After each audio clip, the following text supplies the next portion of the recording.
कई पैसा भैया सेठ जी? 9 रुपया। प्रणाम प्रणाम प्रणाम प्रणाम। प्रणाम। अरे छेदिया, अरे हमके मालूम बा ते आवे ले जे खड़ा होके आजुले प्रणाम ठोक के चल जाइबे। मिठाई उठाई देते खाइबे ना है?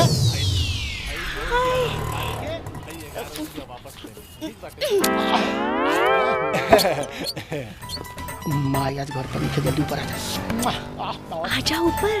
सेठ जी हैं? आज तो मिठाई खाइए के जाएंगे का? एकदम। अच्छा अरे आवा बैठा बैठा बैठा। अरे बाप रे बाप, कहाँ से भाग खुल गई। बैठा, हम तोरला इमरती बनेले बानी देसी घी में, ठीक बा? ना सेठ जी, आज इमरती ना, आज तो रसगुल्ला खाएगा मामा। रसगुल्ला? हम अभी लेके आवत तानी रसगुल्ला। अरे बाप रे बाप। हैला रसगुल्ला खा। ली पैसा ली। खाली खुदरा बा रख ली। अरे अरे बाप रे बाप, ई का कइलो? आप बताई सेठ जी कि हम रसगुल्ला खाएं कि पैसा बटोरी? रसगुल्ला तू खा, पैसा हम बटोर ले तानी। बटोर ले तानी। राम 2 3 4 बहुत दिन से ताक झांक करत बा। आज एकरा के घरे में घेर के एकर कचुम्बर बना दे। कहाँ गेल रे?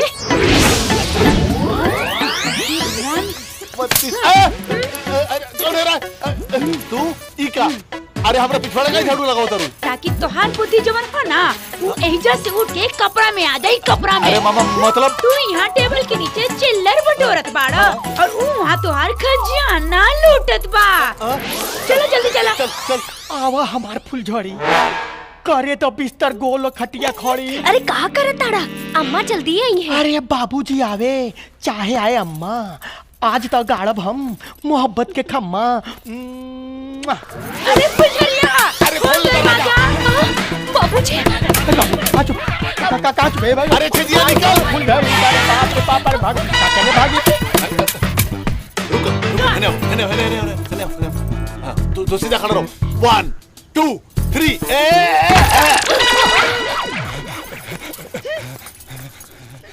1 2 3 अरे कहीं जरूर आज तो हार प्रणाम निकाल दे। फुलझड़ी बता रे नुकसान हो जाए। अरे क्यों निकाली हमके?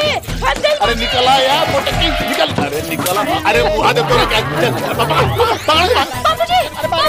बाबूजी माइक रोके ना, नहीं तो 5 लाख के नुकसान हो जाए। रुको पापा, 5 लाख के नुकसान? कवनो लाखवा के बात नहीं खे। अरे नहीं बाबूजी, हम सांच कहता नहीं। अच्छा चल बताओ का कहता रे? अरे तने दिमाग लगाई, हमरे ब्याह खातिर रउआ के 5 लाख रुपया खर्चा करे के पड़ी। और ये छेदी हमसे मुंह फात पे ब्याह करे खातिर तैयार बा। तब बचल ना रउआ के 5 लाख रुपया बाबूजी। हो रे सच्चे कहतिया, हमार 5 लाख रुपया बच जाई। सुना ससुर जी, हम पक्का आशिक और पक्का दीवाना हई। फरहाद के दादा और मजनू के नाना हई।